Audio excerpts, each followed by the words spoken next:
વિદ્યાર્થી મિત્રો, આજે આપણે ધોરણ 10 ઇંગ્લિશમાં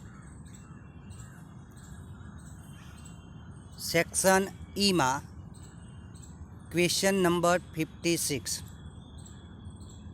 56માં પ્રશ્નમાં ઈમેલ પૂછાય છે તો તે ઈમેલને કેવી રીતે લખવો તે આપણે જોઈશું. મિત્રો, ઈમેલ એ રિપોર્ટ રાઇટિંગની ઓપ્શનમાં હોય છે અથવામાં હોય છે. એટલે તમે રિપોર્ટ લખી શકો અથવા ઈમેલ, બેમાંથી જે તમારે યોગ્ય લાગે તે તમે લખી શકો છો. આપણે આગળ રિપોર્ટ રાઇટિંગ વિશે જોયું હતું. તો આજે આપણે અહીં ઈમેલ કેવી રીતે લખવો તે જોઈશું. તો મિત્રો, સૌપ્રથમ આપણે ઈમેલમાં કેટલી બાબત, એના ફોર્મેટમાં શું આવે તે સમજી લેવું. કે જે એક વ્યક્તિ ઈમેલ એ બીજા કોઈ એના મિત્રને કે કોઈ બોસને, પ્રિન્સિપાલને, એમ કોઈકને ઈમેલ મોકલે છે, તો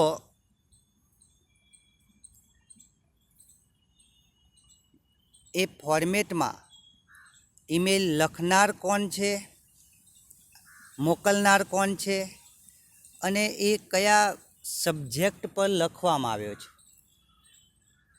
એ આપણે સમજી અને ઈમેલ લખવાનો છે. અહીં આપણને આપેલું છે કે ટુ પછી આપણે જે વ્યક્તિને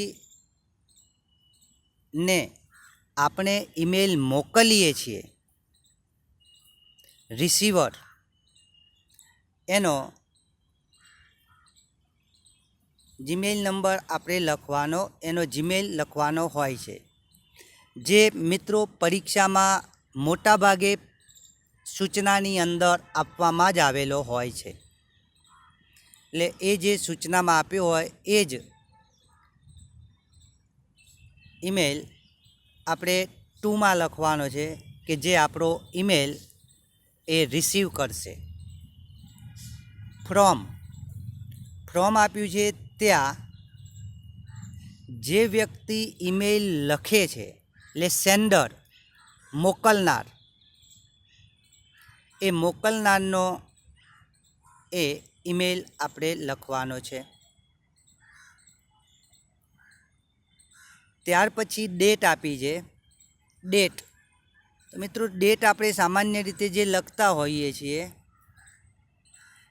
કે અહીં આપ્યું જૂન 15, 2020, તો આપણે લખીએ 15/6/2020. પણ ક્યારે લેટર, એપ્લિકેશનમાં કે ઈમેલમાં આ રીતે ડેટ લખવામાં આવતી નથી. એ રીતે લખો તો એ ખોટું ગણાય છે. તેથી ગમે ત્યારે રિપોર્ટમાં કે ઈમેલમાં ડેટ લખો તો સૌપ્રથમ મહિનાનું નામ, એટલે જૂન, જુલાઈ, માર્ચ, એમ જે મહિનામાં લખો એ પ્રથમ એ મહિનાનું નામ, ત્યાર પછી એ તારીખ, અને અલ્પવિરામ કર્યા પછી આપણે જે સાલ 2020, તો 2020, તો ડેટ હંમેશા આ રીતે લખવી. મિત્રો, ઈમેલમાં કદાચ તમે ડેટ ન લખો તો પણ ચાલે, કારણ કે ઈમેલ એ આપણે મોબાઈલ અથવા કોમ્પ્યુટર દ્વારા મોકલીએ છીએ. એટલે આપણે જે તારીખે મોકલ્યો એ ઓલરેડી તેમાં બતાવે છે. અને જો તમે લખવા ઈચ્છો તો આ રીતે ડેટ લખવાની છે. ડેટ જૂન 15, અલ્પવિરામ 2020. સબ્જેક્ટ, વિષય, આપણે શાના પર ઈમેલ લખીએ છીએ એ સબ્જેક્ટ પણ આપણને પરીક્ષામાં એના સૂચનામાં આપેલો છે. તો એ સબ્જેક્ટ અંદર જોઈને લખવાનો છે. એ દાખલા કે સબ્જેક્ટ આપ્યો છે advice to take arts or science stream, કે સામાન્ય પ્રવાહ લેવું, સામાન્ય પ્રવાહ પસંદ કરવો કે વિજ્ઞાન પ્રવાહ પસંદ કરવું લેવું, એ માટેની સલાહ માગતો અહીં ઈમેલ લખેલો છે. ત્યાર પછી મિત્ર અહીં સોલ્યુશનમાં dear Chirag,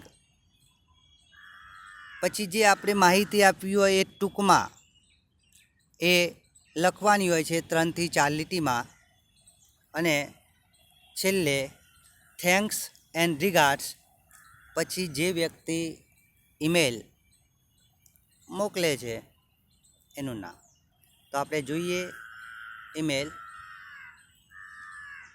Punit Patel writes an email to Chirag Patel on CP Patel 1009@gmail.com asking for his advice to take arts or science stream after passing SSC examination. તો મિત્રો આપણી આ ઇન્સ્ટ્રક્શન છે. તો સૌપ્રથમ સમજીએ કે આનો સબ્જેક્ટ આપવામાં આવેલો છે, એમાં કોણ ઈમેલ લખે છે અને કોને મોકલે છે આ આપણને સ્પષ્ટ આપેલું છે. તો પુનિત પટેલ આ ઈમેલ એ લખનાર છે, કે મોકલનાર કહીએ આપણે, સેન્ડર, અને તે ચિરાગ પટેલને ઈમેલ મોકલે છે. અહીં ચિરાગ પટેલ એનો આપણને ઈમેલ આપેલો છે. આવી રીતે પરીક્ષામાં પેપરમાં પણ આપણને આપેલો હોય છે. કદાચ કોઈ વાર ન આપ્યો હોય તો આપણે આપણી રીતે એનો ઈમેલ બનાવીને લખી શકીએ. હવે પુનિત પટેલ એ ચિરાગ પટેલને ઈમેલ મોકલે છે આસ્કિંગ ફોર હિઝ એડવાઇસ, તેની સલાહ લેવા માટે કે સામાન્ય પ્રવાહ કે વિજ્ઞાન પ્રવાહ પસંદ કરવું લેવું, એ માટે એની સલાહ માટે એ ઈમેલ લખે છે. આફ્ટર પાસિંગ SSC એક્ઝામિનેશન, કે SSC પરીક્ષા પાસ કર્યા પછી સાયન્સ પ્રવાહમાં જવું કે કોમર્સ પ્રવાહમાં જવું, એ માટેની સલાહ લેવા માટેનો ઈમેલ છે. તો મિત્ર જોઈશું ટુ લખી, જો આપણે જેને મોકલીએ છીએ કોઈ ચિરાગ પટેલ, તો એ આપણને ઇન્સ્ટ્રક્શનમાં આપેલો છે એ જ ઈમેલ લખ્યો CP Patel 1009@gmail.com. ત્યારબાદ ફ્રોમમાં જે આપણને પહેલું નામ આપ્યું છે ઈમેલ લખનાર છે પુનિત પટેલ, તો આપણે એ વ્યક્તિએ જે એનો ઈમેલ છે એ આપણે લખવાનું નથી આપ્યો, તો આપણે એને બનાવ્યો છે કે પુનિત પટેલ 1988@gmail.com. ડેટ આપી આપણે જોઈ 15th June 15, 2020. Subject advice to take arts or science stream, કે વિજ્ઞાન પ્રવાહ કે સામાન્ય પ્રવાહ લેવા માટેની સલાહ માટેનો ઈમેલ છે. સોલ્યુશન અહીં આપણે સંબોધનમાં લખ્યું ડિયર ચિરાગ, કારણ કે આપણે ચિરાગને મોકલ્યો, એટલે જે ટુમાં નામ લખ્યું છે તે dear Chirag. I write this mail to take your advice whether to take arts or science after passing SSC board examination. I write this mail, હું આ મેલ લખું છું to take your advice, તારી સલાહ લેવા માટે, કે SSC પરીક્ષા પાસ કર્યા પછી સામાન્ય પ્રવાહમાં જવું કે વિજ્ઞાન પ્રવાહમાં જવું, આ માટે સલાહ લેવા માટે હું ઈમેલ લખું છું. My friends ask me to go for arts, મારા મિત્રો મને આર્ટ્સમાં જવાનું કહે છે, but my parents ask me to take science, પણ મારા માતા પિતા મને વિજ્ઞાન પ્રવાહ પસંદ કરવાનું કહે છે. I am totally confuse and can't understand what to do, કે હું સંપૂર્ણ રીતે મૂંઝવણમાં છું અને શું કરવું તે હું સમજી શકતો નથી. એટલે મારે શું પસંદ કરવું એ હું નિર્ણય લઈ શકતો નથી. આઈ વિશ you would help me to choose better option so that I can have bright future. I am waiting for your mail. I wish એટલે હું ઈચ્છું છું, ટુ ચૂઝ એટલે પસંદ કરવું, બેટર ઓપ્શન એટલે સારો વિકલ્પ, કે આર્ટ્સ અને સાયન્સમાંથી કયો વિકલ્પ સારો છે તે. બેટર ઓપ્શન, ઓપ્શન એટલે વિકલ્પ. બ્રાઇટ ફ્યુચર ઉજ્જવળ ભવિષ્ય માટે.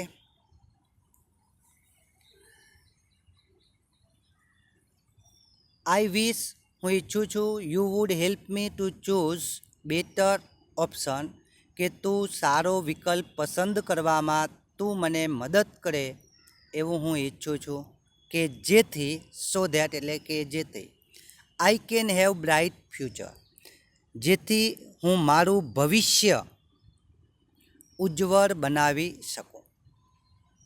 આઈ એમ વેઇટિંગ ફોર યોર મેલ, હું તારા મેલને રાહ જોઉં છું. ત્યારબાદ give my regards to your family, કે તારા કુટુંબીજનોને મારા પ્રણામ પાઠવજે. અને છેલ્લે થેન્ક્સ એન્ડ રિગાર્ડ્સ, આભાર અને પ્રણામ. જે ઈમેલ લખે છે તેનું નામ પુનિત પટેલ, જે આપણે ફોર્મમાં લખ્યું હતું તે પુનિત પટેલ. તો મિત્રો, આ રીતે ઈમેલ લખવો એ સરળ છે. તમે કોઈ પણ ઈમેલ લખો ત્યારે સૌપ્રથમ આટલી બાબત એમાં આવી જવી જોઈએ. ટુ, પછી જેને મોકલીએ તેનો ઈમેલ. ફ્રોમ એટલે આપણે પોતે જે લખનાર છે એ. સેન્ડર મોકલનાર એનો ઈમેલ. તારીખ, વિષય, સબ્જેક્ટ અને સેલ્યુએશન, આટલી બાબત તમારે ખાસ અગત્યની છે. હવે મિત્રો, આપણે આજે બીજો એક ઈમેલ પણ જોઈશું.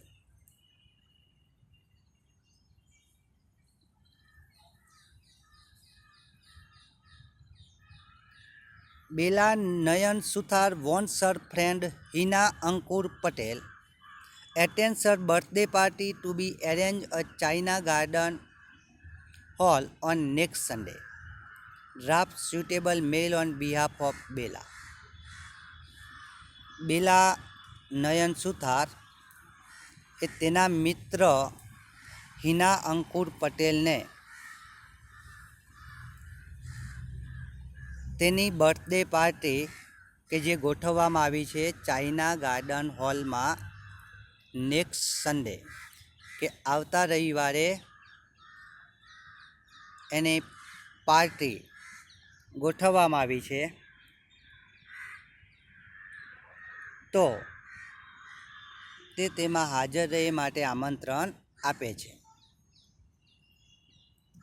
Draft suitable mail on behalf of Bela, તેથી બેલા વતીથી આપણે ઈમેલ લખવાનો છે અને કોને મોકલવાનો છે? હિનાને. ઓન બિહાફ ઓફ બેલા એટલે બેલા વતીથી. બેલા એ કોણ છે? તો બેલા એ ઈમેલ લખનાર છે, સેન્ડર, અને હિના એ ઈમેલ રિસીવ કરનાર છે.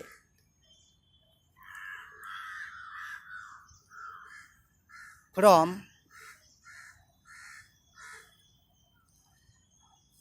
બેલા Nayan 2020@gmail.com to Patel Hina 1990@gmail.com. ટુમાં આપણે જે વ્યક્તિને મોકલવાનો છે તે હિનાનો ઈમેલ લખ્યો. ફ્રોમમાં બેલાનો કે જે અત્યારે ઈમેલ લખનાર છે. સબ્જેક્ટ છે an invitation for birthday party, birthday પાર્ટીમાં આમંત્રણ.